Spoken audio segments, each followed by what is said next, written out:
4월 13일 새벽 만나를 시작하겠습니다. 이 새벽에 주시는 만나의 말씀은 사무엘하 2장 12절로 32절에 있는 말씀, 사무엘하 2장 12절로 32절에 있는 말씀, 사무엘하 2장 12절로 32절에 있는 말씀입니다. 제가 봉독해 올리겠습니다. 넬의 아들 아블렌과 사울의 아들 이스보셋의 신복들은 마하나임에서 나와 기브온에 이르고 스루아의 아들 요압과 다윗의 신복들도 나와 기브온 못가에 그들을 만나 함께 앉으니 이는 못 이쪽이요 그는 못 저쪽이라. 아브넬이 요압에게 이르되 원하되 청년들에게 일어나서 우리 앞에서 겨루게 하자.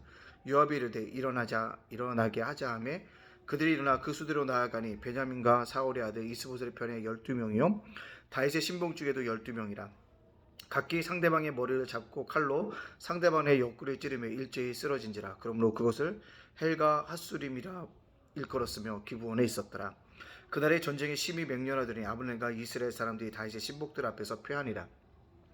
그곳에 술라의 아들 세 아들 요압과 아비새와 아사엘이 있었는데 아사엘의 발은 들노루같이 빠르더라. 아사엘이 아블넬을 쫓아 달려가되 좌우로 치우치지 않고 아블넬의 뒤를 쫓으니 아브넬이 뒤를 돌아보며 이르되 아사엘아 너냐? 대답하되 나로다. 아브넬이 그에게 이르되 너는 왼쪽으로나 오른쪽으로 가서 청년안을 붙잡아 그의 군복을 빼앗으라 하되 아사엘이 그렇게 하기를 원하지 아니하고 그의 뒤를 쫓으매 아브넬이 다시 아사엘에게 이르되 너는 나 쫓기를 그치라. 내가 너를 쳐서 땅에 엎드러지게 할 까닭이 무엇이냐? 그렇게 하면 내가 어떻게 내 형 요압을 대면하겠느냐 하되 그가 물러가기를 거절하며 아브넬이 창뒤 끈으로 그의 배를 찌르니 창이 그의 등을 꿰뚫고 나간지라. 고 그것에 엎드려져 죽음에 아사엘이 엎드려져 죽은 곳에 이르는 자마다 머물러 섰더라. 요압과 아비새가 아블넬의 뒤를 쫓아 기브온 거친 땅의 길과 기하 맞은쪽 아마산에 이를 때 해가 졌고 베냐민 족속은 함께 모여 아브넬을 따라 한 무리를 이루고 작은 산 꼭대기에 섰더라. 아브넬이 요압에게 이르되 칼이 영원히 사람을 상하겠느냐? 마침내 참혹한 일이 생길 줄을 알지 못하였느냐? 내가 언제 무리에게 그의 형제 쫓기를 그치라 명령하겠느냐?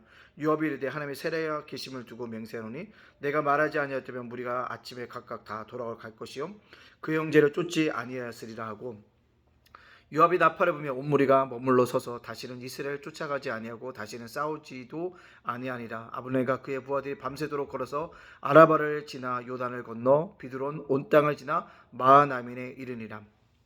요압이 암내 쫓기를 그치고 돌아와 무리를 다 모으니 다윗의 신복 중에 19명과 아사헬이 없어졌으나 다윗의 신복들이 베냐민과 아브넬에게 속한 자들을 쳐서 360명을 죽였더라.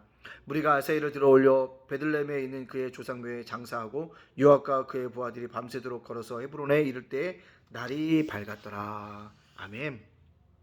오늘도 새벽 만나러 싸울 수 있도록 허락하신 하나님께 감사하고요.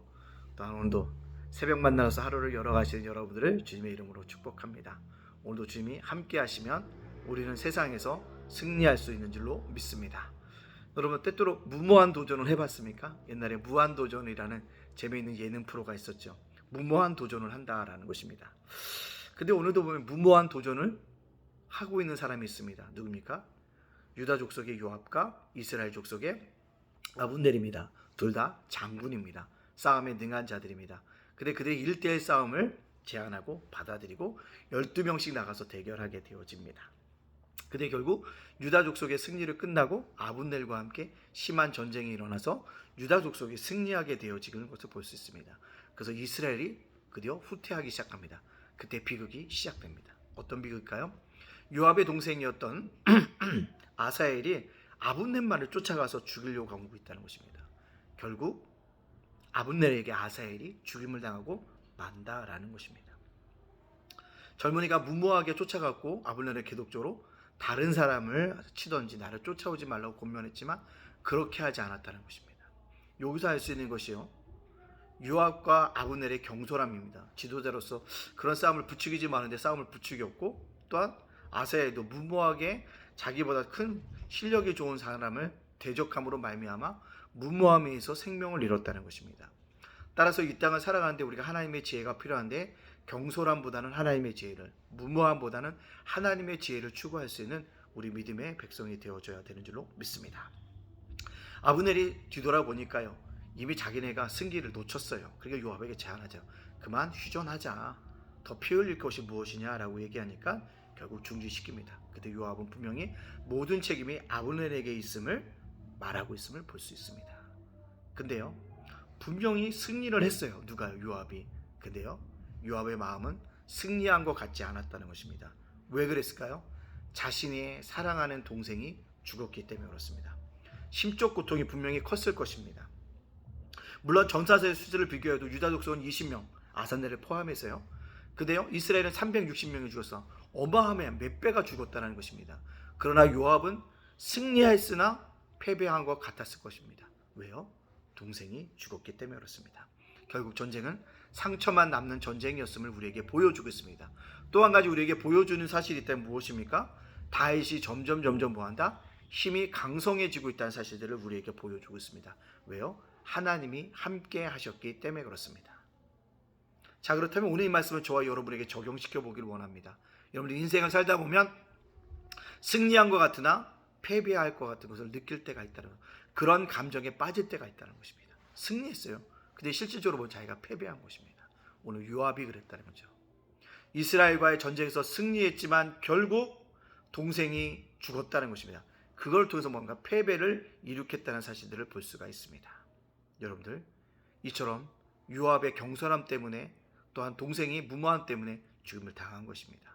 따라서 우리가 하나님의 지혜를 구할 수 있어야 한다라는 것입니다.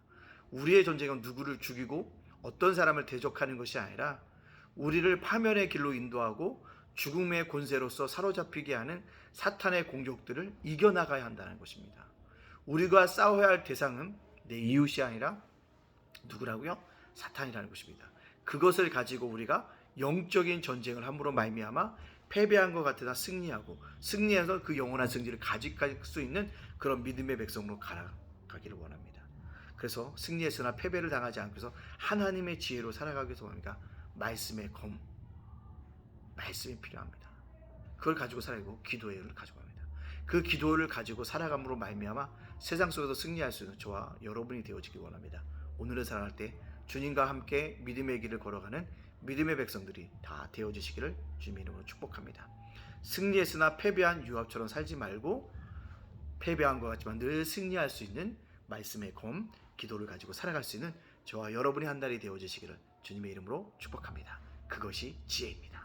사랑의 하나님, 감사합니다. 오늘을 살게 하여 주시니 감사합니다. 어제도 지켜주시니 감사합니다. 오늘도 보호하여 주시고 함께 동행하여 주실 것을 믿고 감사합니다. 오늘 살아간 우리 예담교회 가족들, 하나님과 아름다운 동행의 역사가 있게 해주시고 하나님의 축복들을 누리며 살아갈 수 있도록 인도하여 주시옵소서. 우리 예담교회, 교회 본질을 회복하는 아름다운 교회가 되게 해주시고 예담 제가 목실대와 예담 작은 도서관 위에 함께하여 주시옵소서. 오늘을 살아가는 아버지 우리 성도들을 지켜주시옵소서. 윤수희 목사님, 이재준 사모님, 예찬이, 예진이, 예훈이를 지켜주시옵소서. 모든 영광 주님께 돌려오며 예수님의 이름으로 축복하며 기도합니다. 아멘.